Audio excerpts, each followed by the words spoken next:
This week's episode, sponsored for dailygiving.org, a great organization that gives out $1 a day on your behalf to tons of worthy organizations.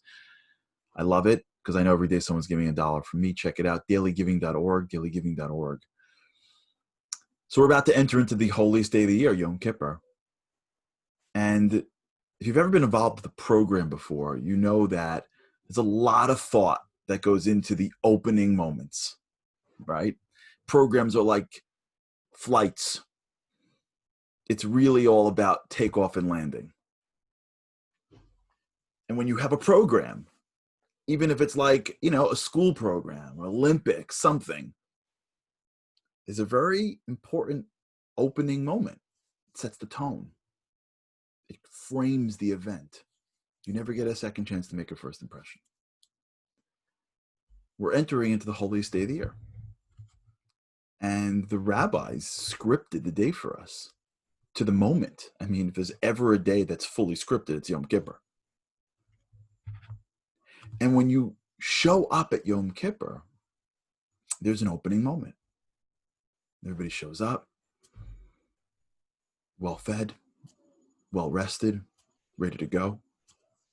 This was more prevalent in normal years, like last year, but either way. The chaz and the cantor gets up in front of everybody. The hush falls on the crowd, and he says the first words that will be the opening event on Yom Kippur, and he opens with Kol Nidre. It's a prayer that you only hear once a year. You never hear it again. It never shows up anywhere. And it's basically a prayer that asks God to take all of our vows. And the vows that they've quoted are vows you never heard of in your whole life. Even if you study Talmud, you never hear of most of these vows. Kuname, kunase. It's a constant stream of these random vows. And we ask God to annul them. That's the opening moment. You have a problem with that? Like, really? That's the opening moment? Like, that's it? You can't pick anything more inspiring than that? I mean, how about Shema Yisrael? How about Hashem Hu Elokim? God, Hashem is God. How about, I don't know, like a million other things that we have that we say all the time? Like, you can't think of anything more inspiring to frame the moment of the holiest day in the year than some prayer on vows that I don't know what this is. I probably didn't take one of those. Why am I even here for? And we just got started. What's going on? So I just gave this talk, this story over to a program in Momentum did. But I want to tell you the full story. I have the good fortune every year, with God's help, I should continue to go to Israel with 200 of the most incredible guys from around the world. Many of the guys never been to Israel before. Every year I'm blown away by so many of the guys. And every year there's something that happens that just knocks my socks off. So one year I'm at a trip. And it's Wednesday. And the way the trip basically rolls is that we're up north for 2 days. We come down to Jerusalem. And then Wednesday night's really the first time that I have a chance to breathe from the beginning of the trip on Monday. And outside the hotel that I'm staying in, there's a deck. I try on Wednesday to go outside and take a breath and think through the rest of the trip. And I'm outside on the deck and I see one of the guys in the trip finishing up a very intense phone call. And he's done. He comes over to me and he says, "Do you mind if I sit?" I said, "Sure, please, So he sits down. I thought, you kid you not. He sits down, looks at me. I'm like, "Hi." He goes, "I separated from my wife." I'm like, "Okay, I'm Charlie." Sure. No, there was no runway to that line. He just it was like a helicopter. He just dropped the bomb. I'm like, "Oh, yeah, okay. Let's talk about this." So he says, "Do you mind if I'm like, "Yeah, sure. No, I don't mind anymore. You just, let's have this conversation." So he says, "I got on the trip, to be honest with you, and I didn't want to come." I'm like, "Okay." He said 5 years ago, my business that he was running basically collapsed. I don't remember the details, but he had a business and it fell apart, and he went through a lot of financial challenges.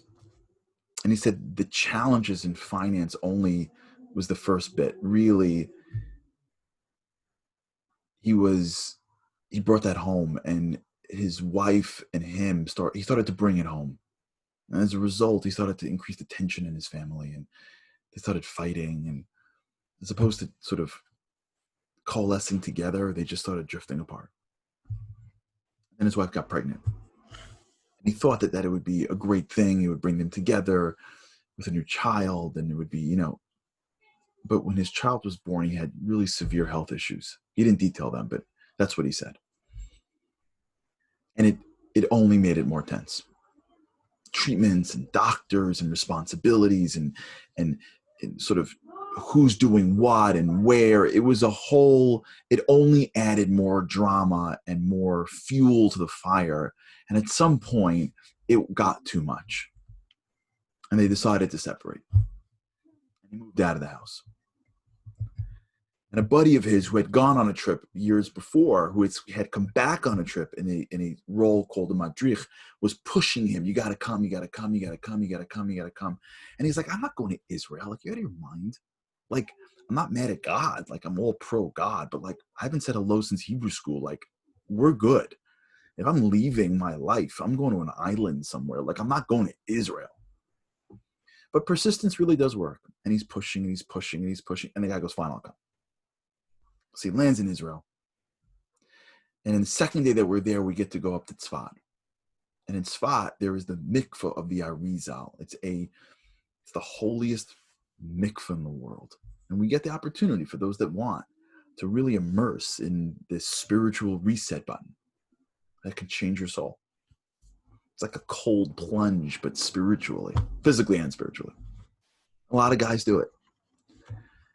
And he says, I was about to go down and do this plunge. And as the guys were walking down, he sort of like had to go to the restroom, and then he ditched.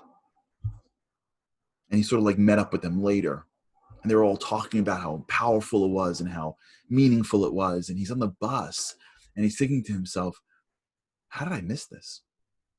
Like, I'm always the guy that jumps in first to this stuff. Like, I always jump in the pool first. I'm always the one coming up with these ideas. Like, I'm here at the holy city of Tzfat probably once in my life. How did I miss this? He's thinking about it all day.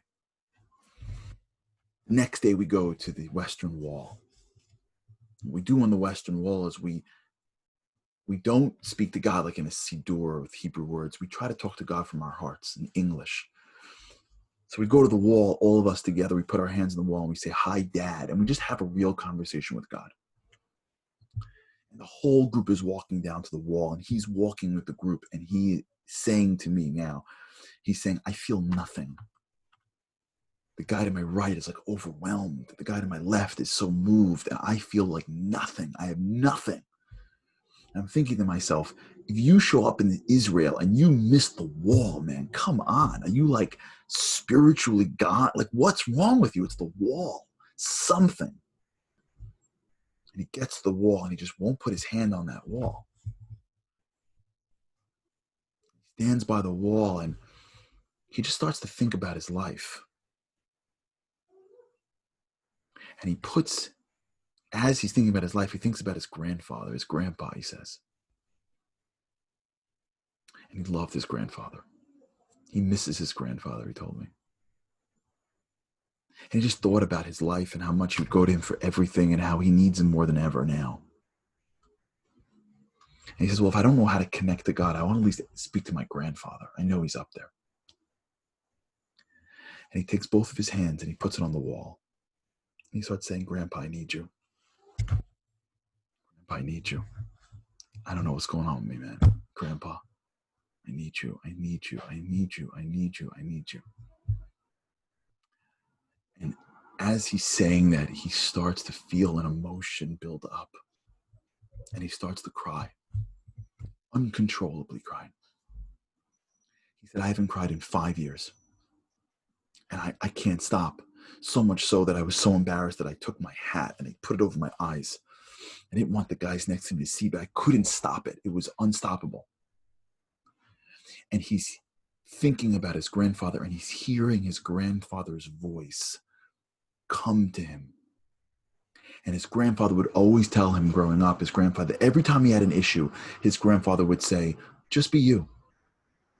Just be you. You're awesome. You'll figure it out. Just be you. And he's hearing, just be you, just be you. He's like, Grandpa, what does that mean? Just be you, just be you. He's like, what does that mean? He's at the wall, 2 hands on the wall, crying, hearing, just be you, and not knowing what that advice even is, but he's just so moved by the whole experience. Finally, like, he calms down, and by that point, everyone is already past the wall. They're already back going to dinner and whatever, and he sort of waves the guys off, says, I'm out, like, I'm good. And he sort of walks back from the wall to the hotel, which is walking distance, and he's thinking, just be you, just be you. And he gets back to the hotel, and he goes right to the deck, and he calls his wife, and she picks up the phone, and she's surprised, and he goes, hi, and she goes, hi. And he goes, before you say anything, I want to let you know one thing. It's my fault. I stopped being me. I got thrown by the whole business. It hit me at a place that it was so emotional. I felt like a failure. I felt like I wasn't good enough and strong enough. I felt like I couldn't do the basic thing, like maintain this company. I felt like I was failing you and the kids. And I hardened. I put blocks. And I stopped being me. I haven't been me in a long time. And I want to tell you, he tells his wife, that if you'll let me come home, I'll be me again. Now he's telling me the story. And like, he's like getting emotional again. He says to me, he responded with 2 words that I will never forget for the rest of my life. She said, come home. He says, so Charlie, leave here on Sunday night. I'm going to land in the airplane, in the airport, wherever he's from. I don't want to say where he's from so nobody can tie knots back. Get in the cab. I'm not even going to go to my apartment. I'm going home. I was so moved by that story. So moved by that guy. You know, why is it that we start with Kol Nidre? What is a vow? A vow is a self-imposition. It's a restriction you place on yourself. What a vow is in the Jewish law basically is you can do something. You say, I'm not doing it. And as a result, that thing becomes forbidden to you. Vows are verbal blocks. They are the things we put around ourselves that blocks us from who we were. The rabbis didn't miss it. They never miss it. The rabbis nailed it. What the rabbis are saying is Yom Kippur is not just like another day. And for sure, Yom Kippur is not just this like Amazon.God day in which you kiss up on Black Friday and he delivers more goodies to you.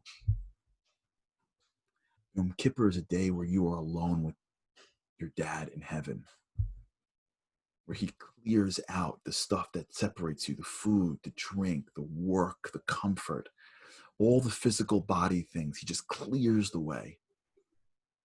And the real goal of Yom Kippur is to spend one day just being you, but the real you. Not the you that has to run to here and there and there. Not the you, that soul, that you. One day, all the failures, and I'm threatened, and I'm insecure, I'm not a good enough Jew, and I didn't go to this background, I didn't have this, and when I was 8, this happened, and I'm mad at God for this, and I'm mad at God for that, and all the stuff, all the things that we have taken on this pure soul that we have, that naturally wants to connect with the creative universe, that naturally wants to feel spiritual, that naturally wants to have a life that is connected at a deeper level than just survival. All of that we have put upon ourselves for years. And one day, God says, come home. Be with me for a day. Talk to me for real. You're not apologizing to kiss up to me. You're just delving into the parts of yourself that has separated us, and you're cleaning it out. It's time for us to be together. But to be together, you got to be you, the real you. So all that stuff, all the vows, if you will, it's annulled. The Chazan stands up and says, all the stuff, God annulled it. You're clear. You're clear. All the regret, all the I should have, all the guilt, all the things you did right, all the things, you just clear it out. Time to come home. If a Jew, it's hard, but if a Jew steps up and digs in and clears all that out and tries one day a year to come home, what he finds is that he's going to walk into the embrace of his Father in heaven. There's nothing better than that. My blessings that we should be these people. We should be the true us. And this Yom Kippur, really come home.